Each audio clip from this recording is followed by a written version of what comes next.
Bem, estudar junto. Então, nós vamos ter aí a nossa série Verdadeiramente Livres, parte 2, o retorno.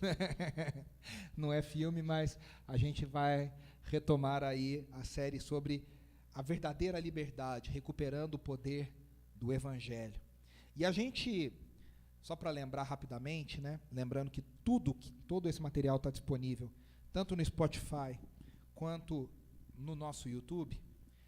Em outubro e novembro, a gente foi vendo capítulo a capítulo, versículo a versículo, a carta de Paulo aos Gálatas. E eu não sei você, mas a cada semana eu saía daqui assim, como a palavra de Deus permanece atual.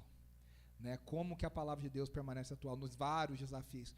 Tem muita coisa sendo pregada por aí que não é evangelho, tem muita bandeira sendo defendida que não é a de Jesus, tem muita coisa sendo levantada que não é o reino de Deus. E a gente precisa retornar e olhar e realinhar e falar, opa, eu preciso lembrar o que é. E se vocês se lembram, Paulo está indignado no capítulo 1, porque ele está dizendo que tudo que ele fez, todo o tempo que ele gastou discipulando, pregando, ensinando aos Gálatas, esse pessoal se esqueceu e veio um pessoal novo, um novo professor, uma nova turminha lá, e começou a ensinar um outro evangelho que ele fala, um outro evangelho, uma outra mensagem, uma mensagem que não era a mesma que ele tinha pregado e que ele tinha mesmo ensinado. E aí ele fala que esse outro evangelho era um evangelho que era maldição, era um evangelho que era amaldiçoado, era o evangelho que Paulo diz, eu mesmo se pregar esse evangelho, se aparecer um anjo para vocês pregando esse outro evangelho, que essas pessoas sejam amaldiçoadas, que esse ensino seja amaldiçoado, porque o que importa não é o mediador, o que importa é a mensagem, é o ensino, é a pregação sincera e verdadeira da palavra de Deus. E aí Paulo então ele recupera o testemunho dele para dizer o seguinte, olha, eu também ouvi a mensagem de Jesus, lembra que a gente falou sobre isso? Né? Porque os falsos mestres estão dizendo, esse Paulo aí, ele é bacana, mas ele não conheceu Jesus. Quando ele se converteu, vamos dizer assim, quando ele entendeu que Jesus era o Messias, esse Jesus já tinha ido para o céu.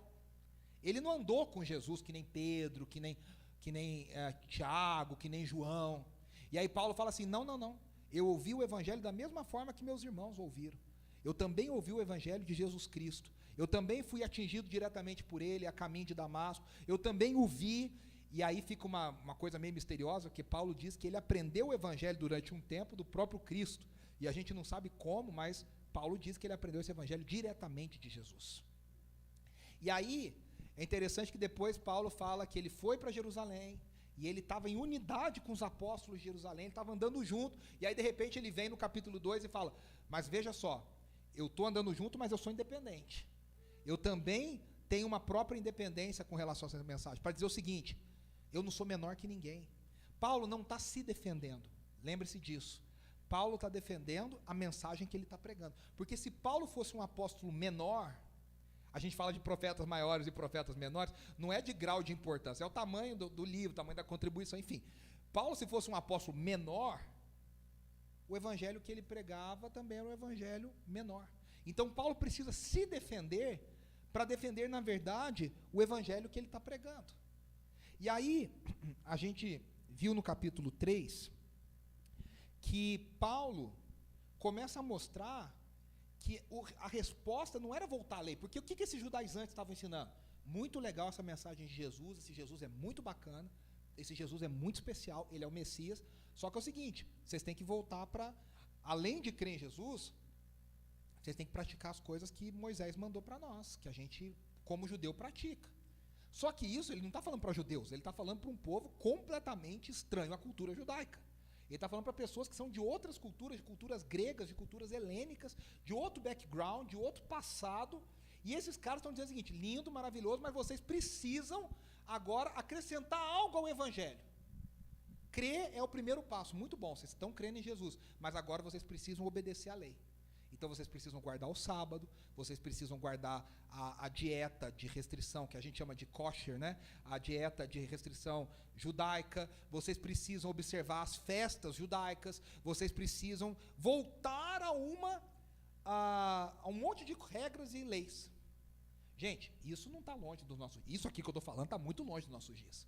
Mas o que tem de gente por aí pregando o evangelho, dizendo, muito legal, mas você tem que comprar o carnê para contribuir, muito bacana, mas você tem que ter o óleo de Israel para ungir a sua casa, muito bom, mas você tem que ter a fronha abençoada, ungida, acredite se quiser, existe isso, né? A fronha ungida, que não sei o quê, você tem que vir na campanha, 7 semanas, passar debaixo do cajado. Tinha um maluco lá em Belo Horizonte, eu vou falar o nome dele para não dar palco, mas ele tinha um cajado que parecia de isopor, com glitter.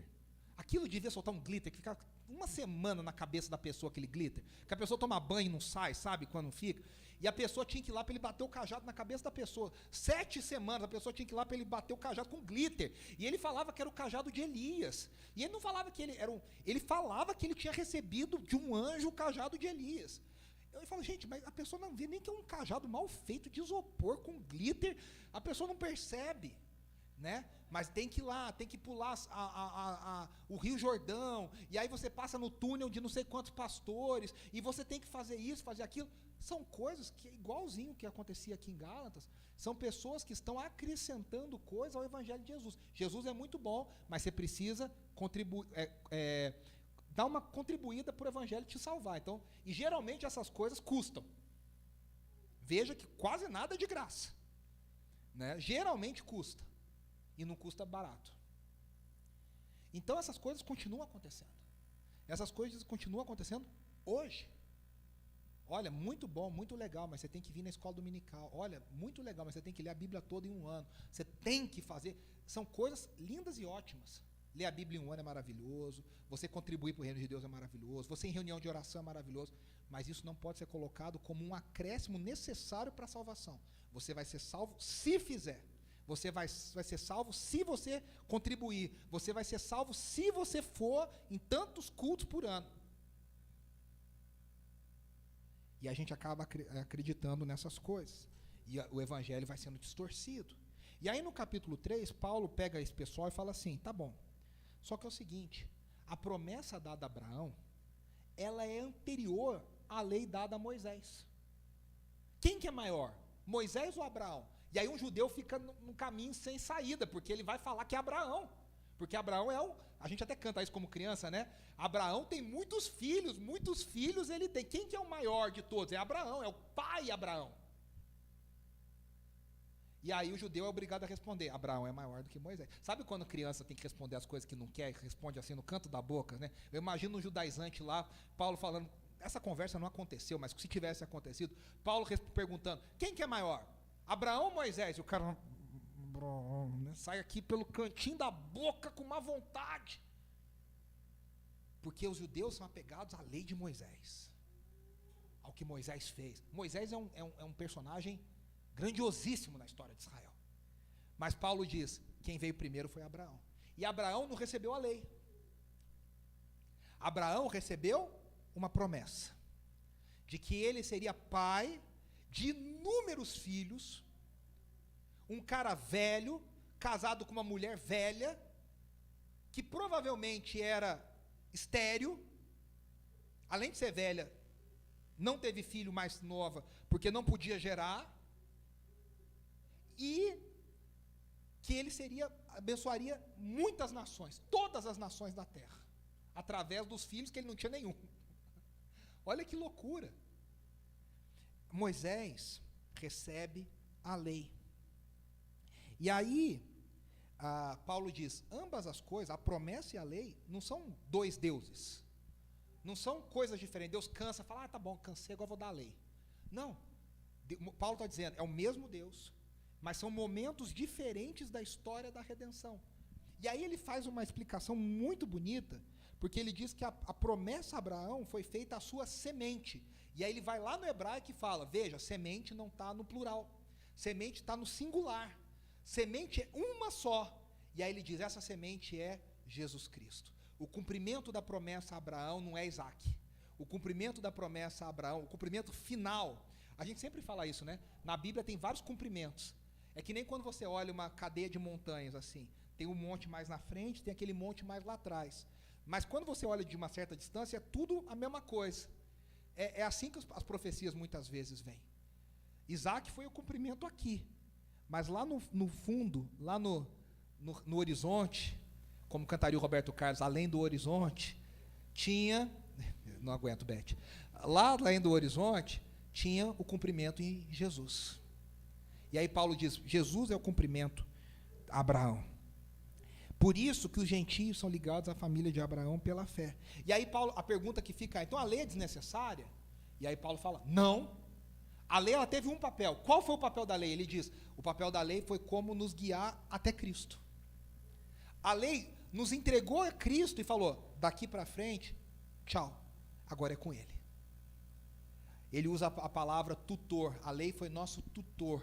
A lei foi nosso, aquela babá, aquela pessoa que leva até, sabe quando uma criança viaja, que a empresa aérea viaja sozinha, que a empresa aérea bota alguém do lado da criança, até chegar no responsável. Quando entrega, tá bom, agora cumpri a minha parte. Assim é com a lei e Cristo. A lei nos guiou até Cristo. Como? De algumas formas, a gente falou disso também. A lei apontava o que era certo e o que era errado. A lei mostrava que era impossível cumprir o que era certo só na boa vontade, só no querer. Não teve ninguém na história de Israel, desde Moisés até Jesus, milhares de anos, ninguém cumpriu a lei. Nem Elias, nem Isaías, nem Jeremias, ninguém cumpriu a lei 100%. Nem Maria, ninguém. Então Paulo diz, a lei funcionou como esse tutor, a lei freou a nossa transgressão, a lei, lembra que a gente falou isso? Quando você vê, é proibido, você fala, tá, melhor não fazer. Só que tem hora que o proibido faz a gente fazer, porque ele instiga a nossa transgressão. Mas a lei também apontou, olha, isso é errado. Esse desejo que você tem é errado. E aí ele termina o capítulo 3 falando que em Cristo, nós cantamos isso hoje, nós somos feitos filhos de Deus. Ele diz, de Cristo se revestiram. E aí no capítulo 4, que a gente já está, o apóstolo dá continuidade ao seu argumento, falando que os Gálatas estavam fazendo, era abrir mão da liberdade e voltar para a escravidão. O que ele tem na cabeça? O povo de Israel no Egito. O que o povo de Israel aconteceu? Quando o povo de Israel chegou no deserto, liberdade, o que a primeira coisa que eles falam? Bom, estava lá no Egito.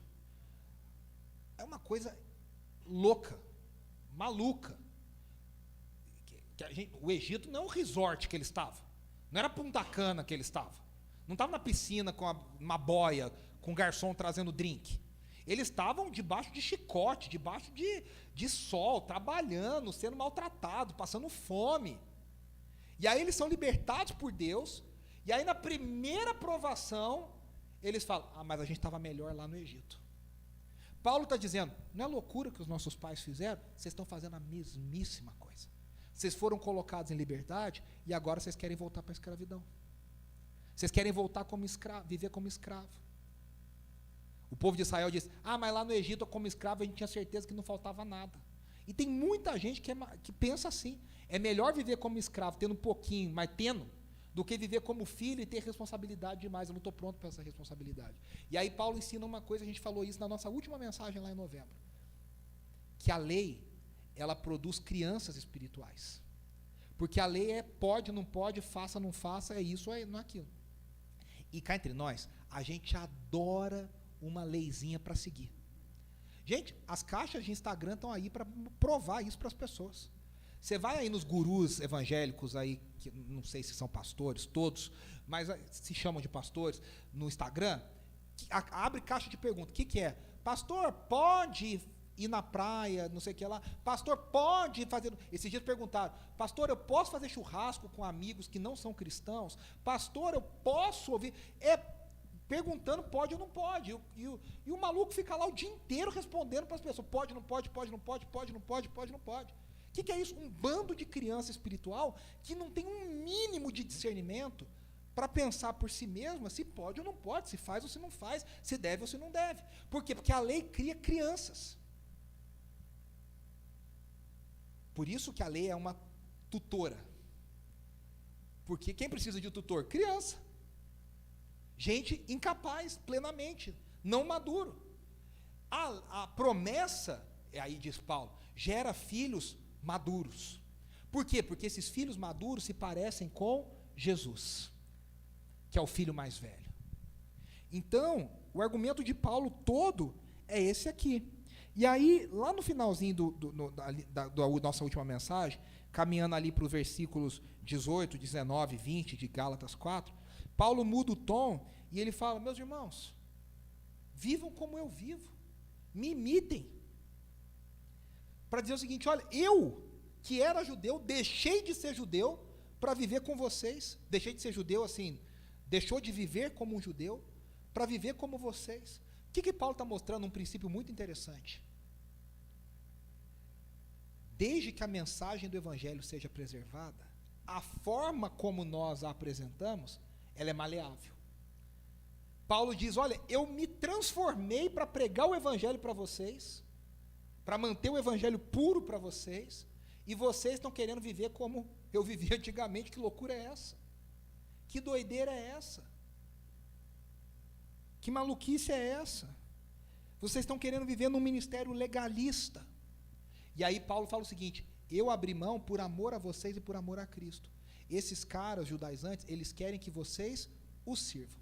E aí vem uma coisa muito interessante. Geralmente, em ambientes espirituais e religiosos, legalistas, lugares, igrejas, que tem muita regra, pode, não pode, é isso, é aquilo. Teve um aqui em São Paulo, eu conheci várias famílias que participaram dessa igreja nos anos 80, 1980, que era assim: pode, não pode, faz isso, não faz aquilo, é isso, é aquilo. Tudo era um líder que falava, essa aí mesmo, Beth, que pode, não pode, isso ou aquilo. E aí, o que aconteceu?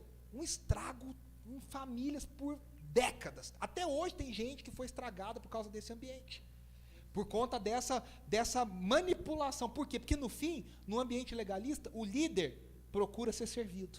Você pode ver, todo o ambiente religioso, muito legalista, muito cheio de regra, muito cheio de coisa, os líderes são exaltados, são colocados no centro, e Jesus perde o lugar de honra. E Paulo está dizendo: não, eu fiz por amor a Jesus. E aí agora, a gente chega no versículo 21 a 31, que Paulo vai continuar e terminar o seu argumento, falando dos dois filhos de Abraão. Abraão, ele vai falar dos dois filhos que importam, né? Que, como diz a canção, Abraão teve muitos filhos, ele teve outros filhos. Ele teve filho com outra escrava, tem uma outra história, enfim. Mas os dois filhos que importam são Ismael, filho de Agar, sua escrava, e Isaque, o filho da promessa com Sara. E Paulo vai falar: veja que a gente consegue encontrar uma ilustração aqui sobre a lei e sobre a graça. E é muito interessante o que Paulo fala. E eu quero que a gente leia junto, Gálatas capítulo 4, 10 versículos só, do 21 ao 31. Paulo diz assim: digam-me vocês, os que querem estar debaixo da lei, acaso vocês não ouvem a lei? Pois está escrito que Abraão teve dois filhos, um da escrava e o outro da livre. O filho da escrava nasceu de modo natural, mas o filho da livre nasceu mediante promessa. Isso é usado aqui como uma ilustração. Essas mulheres representam duas alianças. Uma aliança procede do Monte Sinai e gera filhos para a escravidão. Esta é Agar. Agar representa o Monte Sinai, na Arábia, e corresponde à atual cidade de Jerusalém, que está escravizada com seus filhos. Mas a Jerusalém do alto é livre, e essa é a nossa mãe. Pois está escrito, segunda vez que Paulo fala, pois está escrito: regozije-se, ó estéril, você que nunca teve um filho, grite de alegria, você que nunca esteve em trabalho de parto, porque mais são os filhos da mulher abandonada do que os daquela que tem marido. Vocês, irmãos, são filhos da promessa, como Isaque. Naquele tempo, o filho nascido de modo natural perseguiu o filho nascido segundo o Espírito. O mesmo acontece agora. Mas o que diz a Escritura? Mande embora a escrava e o seu filho, porque o filho da escrava jamais será herdeiro com o filho da livre. Portanto, irmãos, não somos filhos da escrava, mas somos filhos da livre. O Tim Keller, comentando esse trecho, ele fala que tem 4 tipos de pessoas quando a gente fala sobre lei. E aí eu não vou falar qual que você vai fazer uma autoavaliação, não precisa me contar não, você só guarda aí com o Senhor. O Tim Keller diz que tem a primeira, as que cumprem a lei e dependem da lei. O que significa isso? São pessoas que acham que cumprem a lei, e geralmente essas pessoas são muito moralistas e tem um espírito de superioridade. Sabe aquela pessoa que acha, você fica perto dela, você se sente mal, parece que você está sempre diminuído, Você conhece gente assim? Gente que sempre acha que ela está certa, que ela obedece mais, que ela escuta mais, que ela faz mais, e que você, indiretamente, é diminuído por essa pessoa. É que nem um fariseu que orava, que Jesus dá o exemplo, que fala assim, Senhor, obrigado, porque eu não sou uma porcaria que nem essa pessoa aqui do meu lado. Tem muito crente que é assim, Senhor, obrigado, porque eu não sou um miserável que nem esse irmão que está aqui do meu lado. Tem gente que olha a gente na igreja precisando ser salva, chegando, e fala, ô Senhor, obrigado, porque eu já não sou que nem essa pessoa. Ela não enxerga a pessoa como um alvo do amor de Deus, ela enxerga como algo a ser evitado. O não cristão, o não crente, é algo a ser evitado, porque ela é a dona da santidade. Ela, como diz meu querido amigo Ademar de Campos, ela é a quarta pessoa da Trindade, né? Ela está ali ao lado de Deus, né? Aí tem o segundo tipo, as que desobedecem, mas entendem a lei, dependem da lei. O que é isso? São pessoas seguinte, ó, a lei existe, a lei é verdadeira, eu sei do padrão, mas eu não sigo, eu não consigo. São pessoas que meio que já desistiram. Essas pessoas são o contrário, elas são bem humildes, elas são bem empáticas, mas elas largaram mão. Elas estão na filosofia do Zeca Pagodinho, deixa a vida me levar. Né? Elas já abriram mão, elas sabem que existe um certo, mas elas não deram conta. Talvez elas tenham tentado e desistiram. Aí tem as que desobedecem à lei e descartam a lei. São os secularizados, agnósticos, ateístas. É a pessoa que não acredita em nada e ela acredita numa lei própria, numa força própria. Ela tem uma outra forma de entender o mundo e ela acha que Deus não tem nada a ver com essa história. O nosso mundo está cada vez mais cheio de pessoas assim. E aí, por último, nós temos o que deveria, teoricamente, ser os cristãos, que são os que obedecem à lei, e você vai achar engraçado, né? Porque eu estou falando que são os cristãos, mas não dependem dela. Por que o cristão não depende da lei? Porque o cristão, ele não obedece para ser salvo. Ele obedece porque ele já foi salvo. Ele cumpre porque ele já foi alcançado. Ele faz porque ele já foi amado. Então isso é uma coisa natural, não é algo que ele faz para ser, né? Então nós temos esses 4 tipos de cristãos aqui, de pessoas com relação à lei. Nesse trecho que a gente leu, Paulo, ele faz uma pergunta muito direta aos Gálatas, ele começa uma ilustração, ele explica essa ilustração e ele aplica essa ilustração. E eu quero falar rapidamente sobre esses pontos. Primeira coisa, Paulo começa dizendo assim, né? Se a gente olhar aqui, vocês que querem estar debaixo da lei, acaso vocês não ouvem a lei? O que Paulo está dizendo? Ele está dizendo o seguinte, vocês querem ser justificados pela lei, mas vocês não obedecem à lei. A lei era desnecessária, vocês querem trazê-la de volta, mas mesmo trazendo ela de volta, vocês não ouvem o que ela está dizendo. O que Paulo está, na verdade, dizendo? Ele está dizendo, se vocês ouvissem a lei, vocês iam perceber que a própria lei está dizendo para vocês que ela não é necessária mais. A própria lei mostraria para vocês que ela já encerrou o que ela tinha que fazer. Ela já cumpriu o papel dela. Mas vocês não ouvem a lei, vocês querem trazer uma lei e desobedecê-la, né? E aí Paulo, mais uma vez, usa o exemplo de Abraão, agora falando dos 2 filhos. Ismael, filho da escrava Agar, e Isaque, filho de Sara. O que Paulo está dizendo? Tem 2 formas de ser filho de Deus. Tem uma forma correta e tem uma forma errada. Agora, olha que interessante. O judeu é descendente de Isaque. Todos os judeus são descendentes de Isaque. Ismael deu origem aos árabes, aos povos árabes. Então, quando Paulo fala de Isaque e de Ismael, o judeu fala, você lembra daquele programa do Silvio Santos, que tinha o Tentação, que tinha aquelas portas que a pessoa escolhia a resposta e ela ia para dentro do negócio, aí fechava a porta assim, se ela errava? Vocês lembram? Se Paulo falasse, você está de Ismael ou de Isaque? O Silvio Santos, se fosse Paulo, e a porta lá aberta. Aí a pessoa via, o judeu todo vinha para o lado de Isaque. Ismael, Deus me livre, são os árabes, esse povo sujo. Só que Paulo, ele faz uma coisa muito inteligente, muito direcionada pelo Espírito. Ele está dizendo para o judeu, vocês são Ismael nessa história. Vocês estão buscando ser filhos da escrava. Porque os filhos da promessa são os que vivem pelo Evangelho.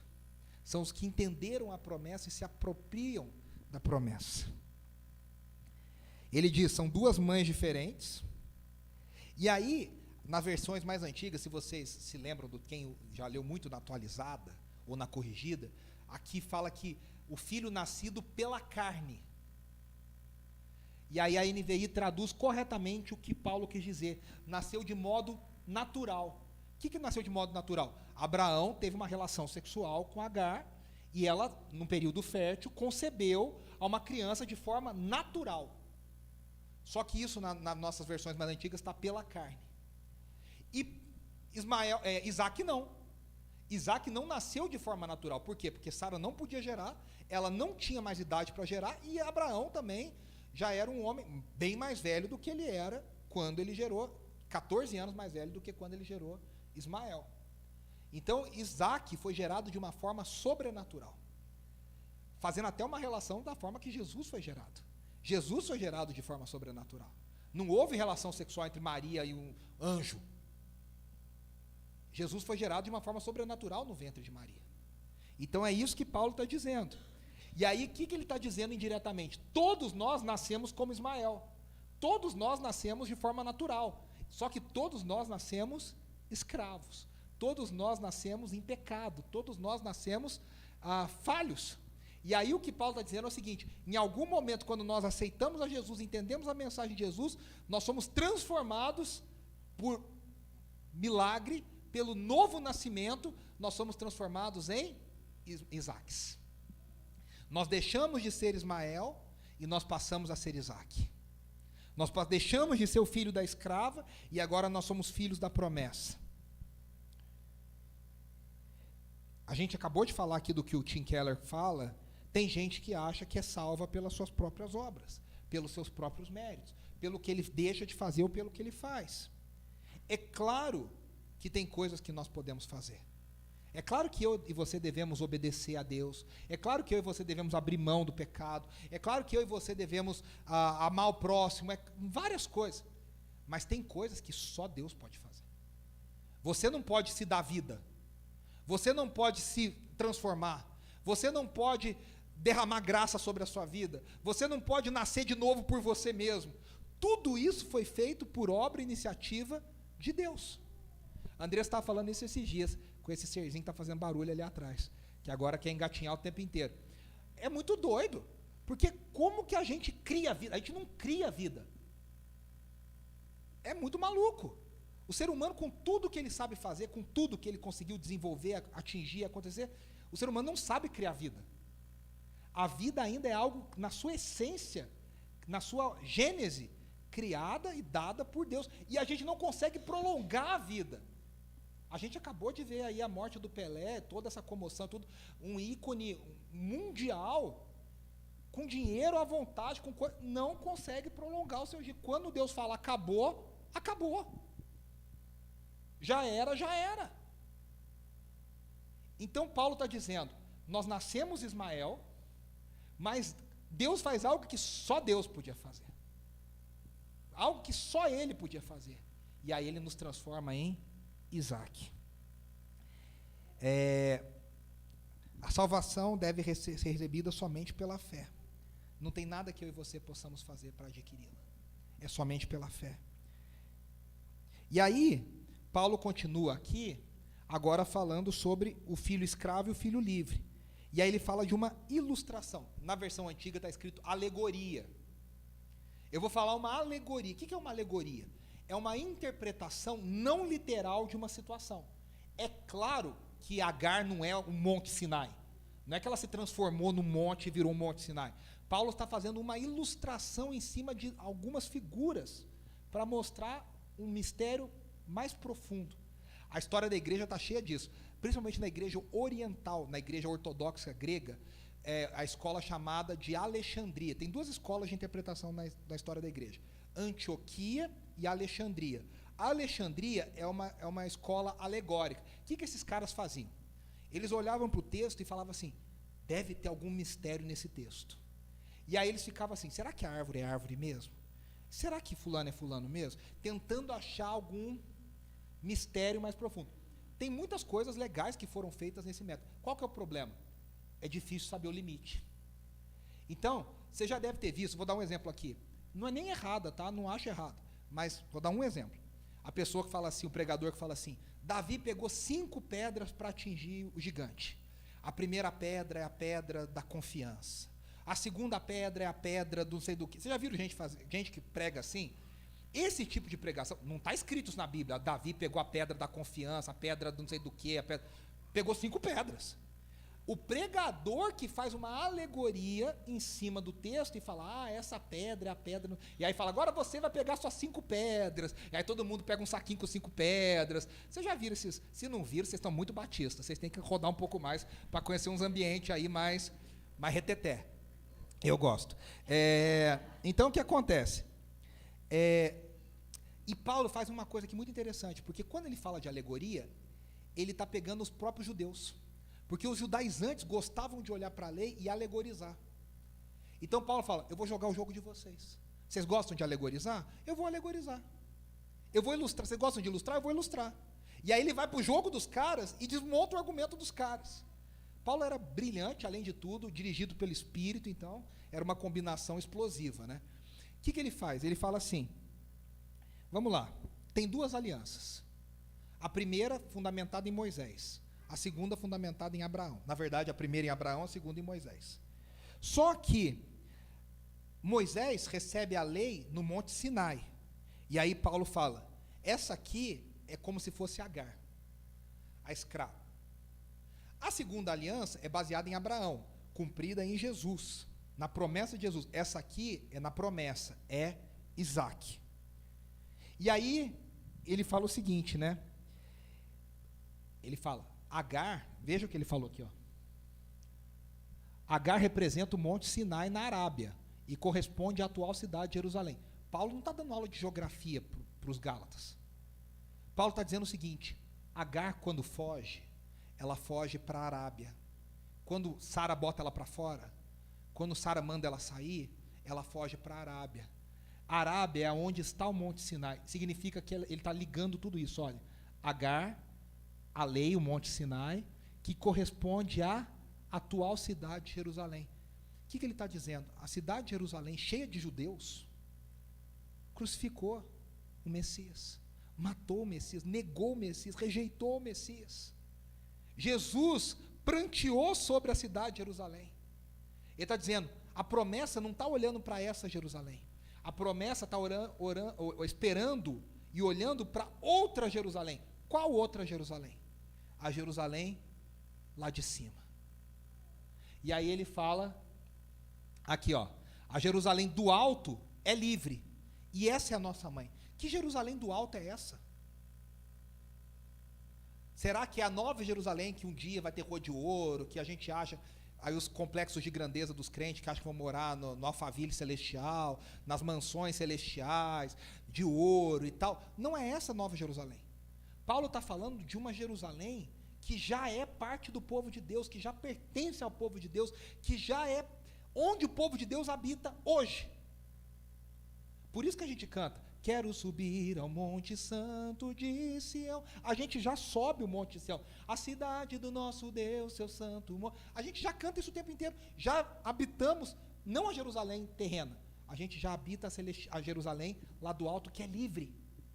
Que é livre. Ele diz, e essa é Sara, que gera Isaques. Olha que argumento interessante, né?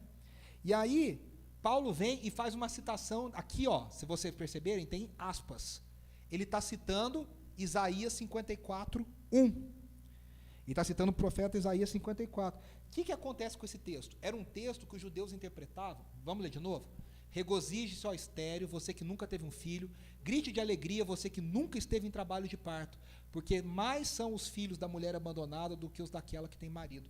Como é que os judeus interpretavam isso? Os judeus interpretavam isso ligando a Jerusalém pós-exílio babilônico. A Jerusalém foi destruída, então aqui ó, abandonada é a Jerusalém que foi queimada, o templo destruído, a arca levada. Então, a estéril é a Jerusalém da volta do exílio. Só que veja o seguinte, Jerusalém depois do exílio nunca ficou livre. Eles voltaram do exílio, trocaram a Babilônia pela Pérsia. Da Pérsia trocaram para o período lá dos Macabeus. Aí veio o pior governante para Jerusalém, que foi Antíoco IV, profano, que profanou o templo. Aí depois eles trocaram para os gregos. Dos gregos eles foram para os romanos. Ou seja, eles sempre estavam debaixo de opressão. Paulo está dizendo, isso aqui nunca se cumpriu onde vocês achavam que ia se cumprir. Isso aqui se cumpriu em Jesus Cristo, que nos libertou verdadeiramente. E aí o que ele está dizendo? Mais alegria tem a mulher abandonada, porque agora ela experimenta um milagre da promessa. E aí ele diz, vocês, irmãos, são filhos da promessa como Isaac. Ele está dizendo, não faz o menor sentido vocês quererem serem filhos da escrava, sendo que a alegria maior, a bênção maior, a promessa maior, são os filhos da Jerusalém do alto. Se dependesse da escrava, vocês não seriam filhos nunca, porque vocês não são de sangue, meus amigos. É isso que ele está falando. Vocês são filhos da promessa. Vocês são filhos da promessa. O cumprimento da promessa é o florescimento da igreja, e a igreja tem judeus e gentios, homens e mulheres, escravos e livres. Como filhos da Jerusalém do alto, filhos da promessa, eu e você devemos nos alegrar na nossa salvação. A gente dá a salvação muito por certo, a gente não, isso aqui é outra benção, né? A gente tem que se alegrar primeiro por sermos filhos de Deus, sermos filhos de Deus, sermos filhos de Deus. A gente estava ensaiando aqui, né? Perguntei para o Stanley, ficou tudo bem na música? O Stanley falou, nossa, tem muita repetição, eu sou filho de Deus, eu sou filho de Deus. Eu falei, repete muito. Aí a Rê falou assim, mas é bom a gente repetir isso. E é verdade, tem repetição, tem repetição que é chata, desnecessária, mas tem repetição que é aquela para gravar aquilo no seu coração. Nunca é demais você dizer, eu sou filho de Deus, eu sou filho de Deus, eu sou filho de Deus, porque a gente não fez nada para merecer. Não tem DNA no ratinho que resolva isso, não tem. Eu sou filho de Deus por milagre de Deus. E aí Paulo termina falando, vocês são filhos da promessa. E aí ele aplica, no versículo 28, lembrando que os Gálatas são filhos por meio de Isaac, não Ismael. Ou seja, nós temos uma nova identidade. Nós temos uma identidade que foi dada pelo próprio Deus. Nós somos gerados pelo novo nascimento de uma forma sobrenatural. Jesus fala para Nicodemos, você não entra no reino de Deus se você não nascer de novo. E aí depois ele diz, o que é nascido do Espírito é como o vento. Ninguém sabe de onde vem, ninguém sabe para onde vai. Ou seja, há uma liberdade, há uma beleza, há uma coisa sobrenatural sobre aqueles que nasceram de novo, que só Deus pode fazer.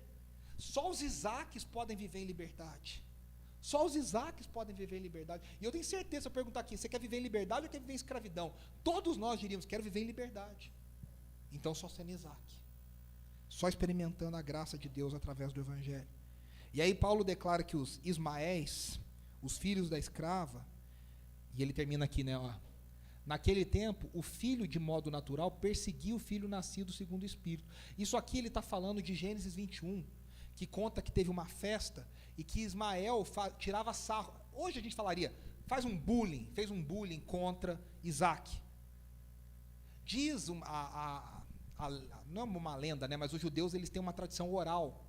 Na tradição oral dos judeus diz que Ismael usava um arco e ele ficava apontando uma flecha para Isaac, meio que para amedrontar Isaac, ou seja, ele ficou perseguindo. E aí Sara percebeu, tem um problema. Eu tentei resolver o problema, né? Vocês lembram? Sara tentou fazer a promessa se cumprir do jeito dela, nasceu uma criança, essa criança agora virou um adolescente, e esse adolescente está fazendo bullying contra o filho dela. E aí ela fala, tem que resolver esse problema. O que Paulo está dizendo? Os que nascem da carne, os que nascem escravos, sempre vão perseguir os que nascem do Espírito. Sempre foi assim. José foi perseguido por quem? Pelos próprios irmãos. É de dentro de casa. Quem matou Jesus? Os próprios judeus. Quem que perseguiu os reformadores? A própria igreja. Quem que mandou matar muitos reformadores? A própria igreja.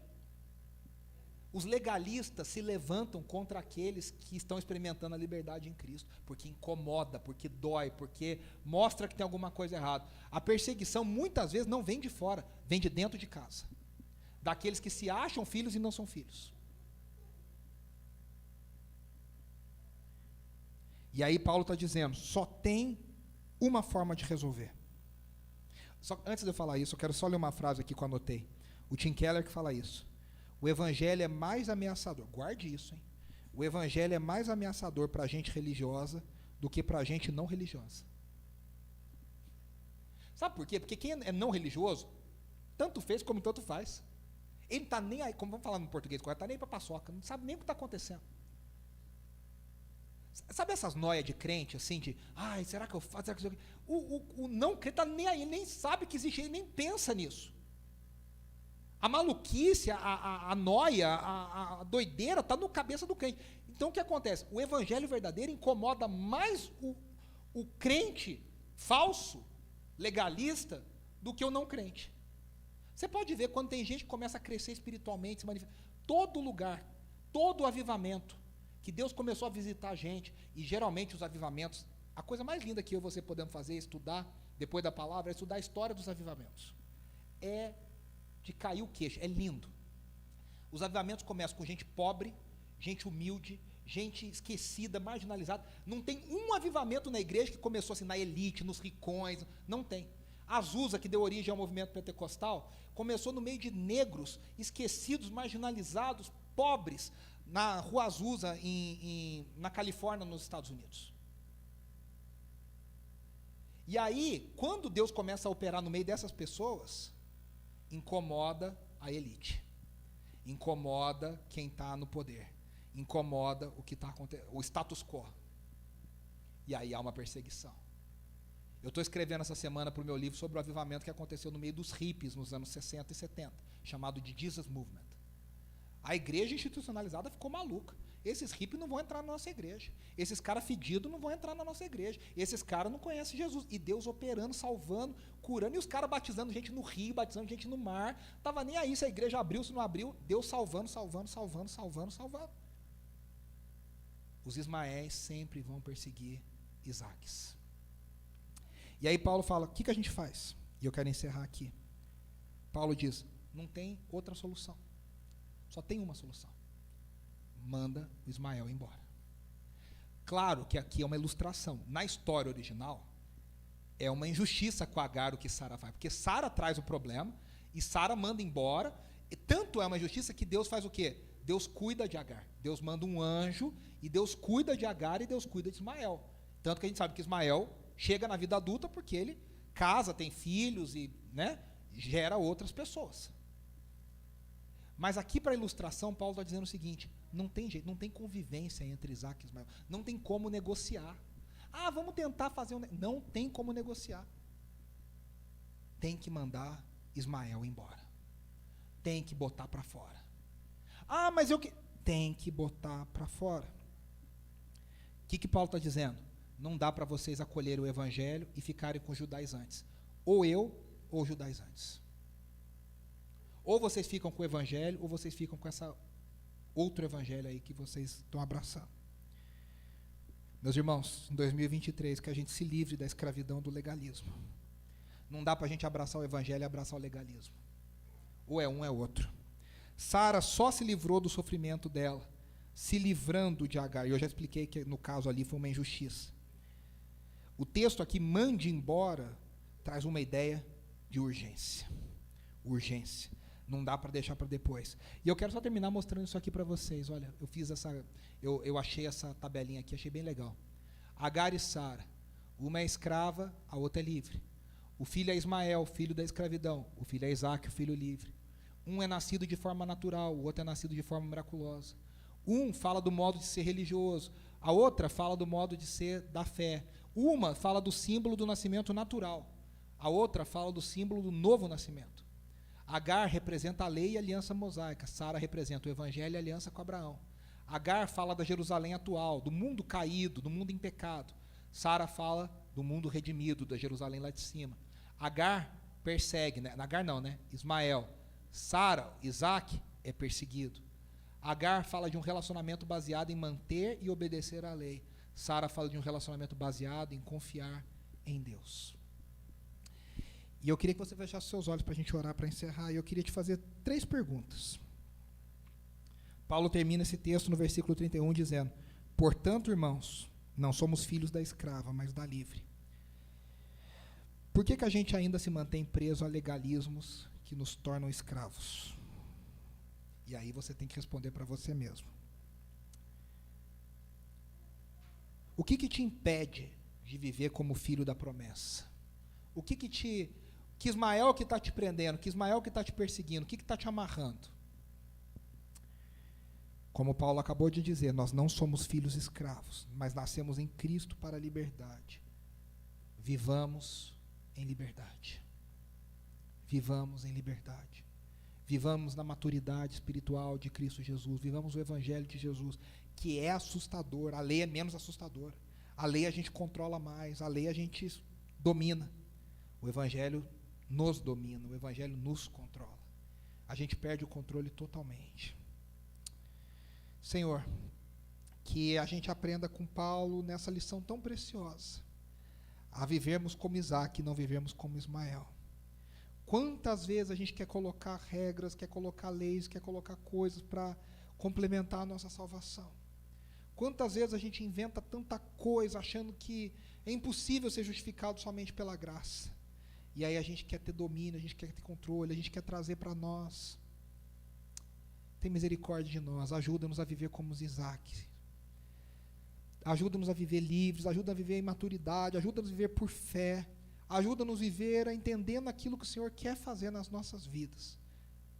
Que a gente viva para a Tua glória e para o Teu louvor, livres, experimentando a liberdade em Cristo Jesus, fazendo a diferença, vivendo como cidadãos da Jerusalém lá do alto, da Jerusalém que já vive a Tua vontade, cidadãos dos céus, fazendo a diferença onde nós formos. Essa é a nossa oração, no nome de Jesus. Amém, amém e amém. Meus irmãos, nós estamos encerrando a